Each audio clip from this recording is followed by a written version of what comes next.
मोरारजी देसाई सरकार के समय पर ऐसा नहीं हो पाया। इसके अलावा एक और बयान आया, उस बयान में लोगों ने कहा कि ये तुगलकी फरमान है। कांग्रेस ने कहा, आम आदमी पार्टी ने कहा, ममता बनर्जी ने कहा, कई लोगों ने कहा ये तुगलकी फरमान है। ये कहा क्यों, ये शगुफा कहां से आया? मोहम्मद बिन तुगलक ने इस तरह का रिफॉर्म लाया था वो 13वीं सेंचुरी में, और उसने डिवैल्यूएशन किया था। और हमने मोहम्मद बिन तुगलक के बारे में यह भी सुना होगा कि लोग ये कहते हैं कि मोहम्मद बिन तुगलक एक जो मेंटल शासक था। फिर बाद में लोगों ने आज के जमाने पे कहना शुरू किया कि उसने वो कदम 13वीं सदी में उठाए जो आज सरकारें उठाती हैं, डिवैल्यूएशन वगैरह, करेंसी को चेंज करना और राजधानियों को चेंज करना, रिफॉर्म लाना। उस समय उसने किया। क्या है, उस समय जब उसने किया होगा तो उसका रिफॉर्म तो अच्छा था, लेकिन उसकी मैकेनिज्म नहीं रही होगी, क्योंकि वो अकेला रिफॉर्मिस्ट रहा होगा, इसलिए वो हो गया फेल। क्योंकि करेंसी लोगों ने छापनी शुरू कर दी घरों में। उस समय करेंसी पर एक निशान लगता था और टकसाल सरकार के होते थे, तो सरकार टकसालों में पीतल का और उसका सिक्का जो भी होता था वो काटती थी और उस पर एक निशान लगाती थी और वो सिक्का माना जाता था। लेकिन मोहम्मद बिन तुगलक के समय पर जो था वो उस समय इंफ्रास्ट्रक्चर नहीं था। 1978 में भी इलेक्ट्रॉनिकली भारत इतना स्ट्रांग नहीं था कि वो करप्शन रोक पाता। उसने ब्लैक मनी तो बाहर निकलवा दी, लेकिन फ्यूचर करप्शन को नहीं रोक पाया, लोगों की मेंटलिटी को नहीं रोक पाए होंगे, इसलिए 80 में सरकार गिर गई।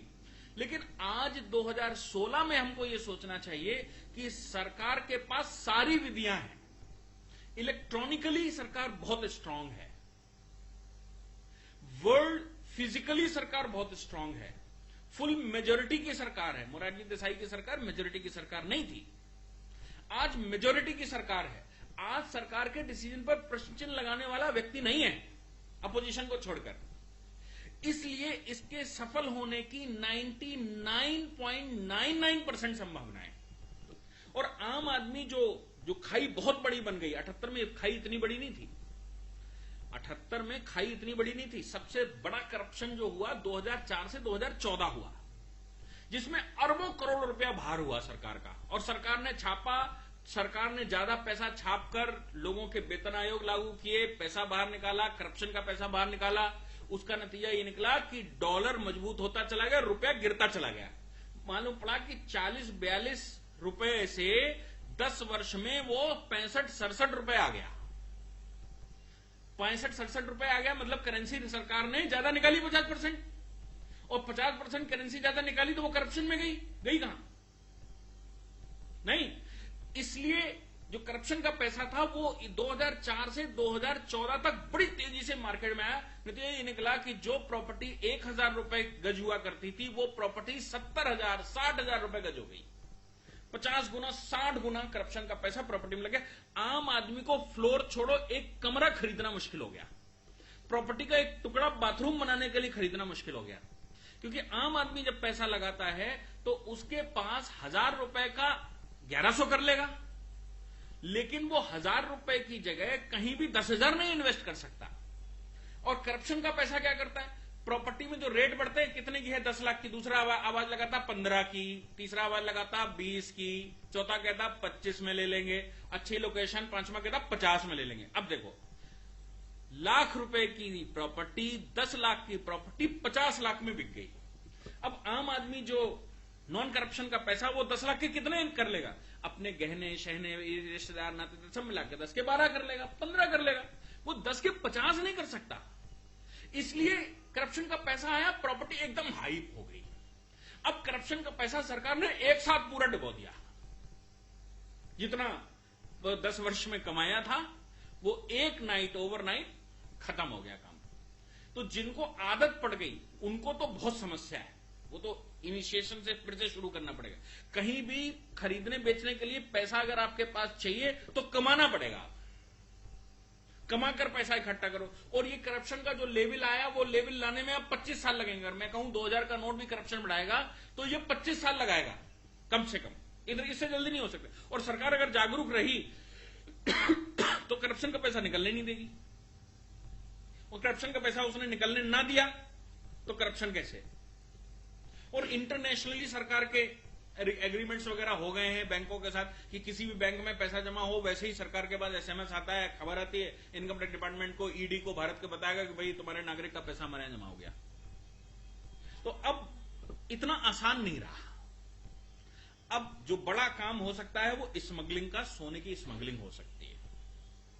सोने की स्मगलिंग में पैसा इन्वेस्ट हो सकता है। उसके लिए सरकार को बड़े मेजर्स लगाने पड़ेंगे कि वो ट्रांस बॉर्डर स्मगलिंग को रोक ले।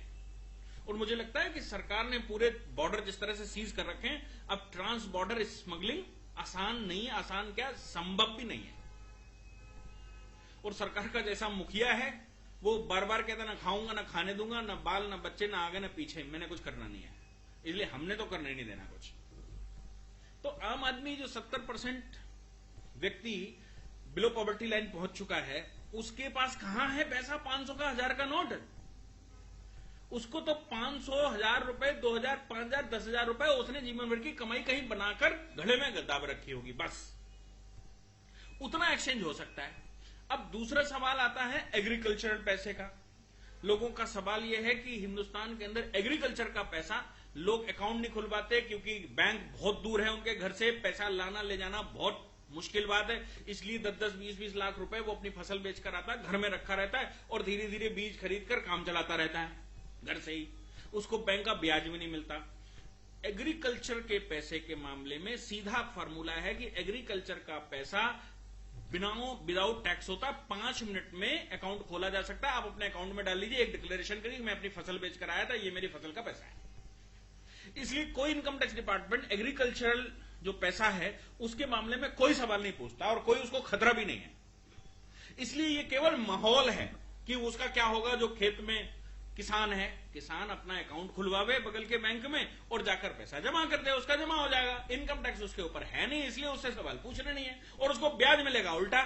और उसका पैसा जो बैंक में जमा होगा सरकार उसका इस्तेमाल करेगी, देश के प्रोग्रेस में काम आएगा, जो घर में पड़ा रहता था। तीसरा सवाल उनका आता है कि भाई जो काम वाले हैं, सब्जी वाले, खोंचे वाले, काम वाले, वो 1000, 2000, 5,000 रुपए रखते हैं। अरे 4000 रुपए तक प्रतिदिन सरकार ने यह घोषणा कर दी है कि आप 4000 रुपए आईडी लेकर जाइए, बैंक से चेक कन्वर्ट करवा लाइए, उससे आपको पूछना भी नहीं है कि तुम कहां से लाए, क्यों लाए, क्या लाए। तो 4 आपके घर में अगर 10 सदस्य हैं और आपकी हैसियत 50,000 रुपए है और 50,000 घर में बांध कर रखते हैं, तो 4-4 हजार रुपए करके 10 लोग बदल लाएंगे। भाई 50,000 हो गए तुम्हारे, क्यों परेशान हो? एक बार नहीं 2-3 बार चले जाना बैंक।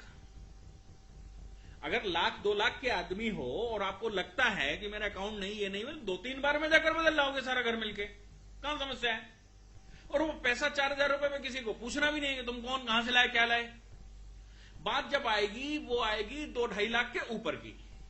जब आप 2-2.5 लाख के ऊपर लेकर जाएंगे ना, तब फिर इनकम टैक्स पूछेगा भाई एकदम अचानक, कल तक तो तुम्हारे अकाउंट में 2 रुपए नहीं थे, आज एकदम अचानक कहां से आ गए? तो आपको शो करना पड़ेगा। वो भी अगर आपका लीगल पैसा है, लीगल टेंडर है, तो आपको जवाब देने में कोई समस्या नहीं है। समस्या उनको है जो 25 लाख की प्रॉपर्टी 1.25 करोड़ में बेचकर 25 लाख रुपए नंबर 1 में और 1 करोड़ घर में दबाए बैठे थे। और वो तो अच्छा ही है किसी के लिए भी, चाहे वो मिनिस्टर हो, चाहे वो सरकारी कर्मचारी हो, चाहे वो ब्यूरोक्रेट हो, चाहे वो बिजनेसमैन हो, जिसने भी। और आपने सरकार बनाई किस लिए थी?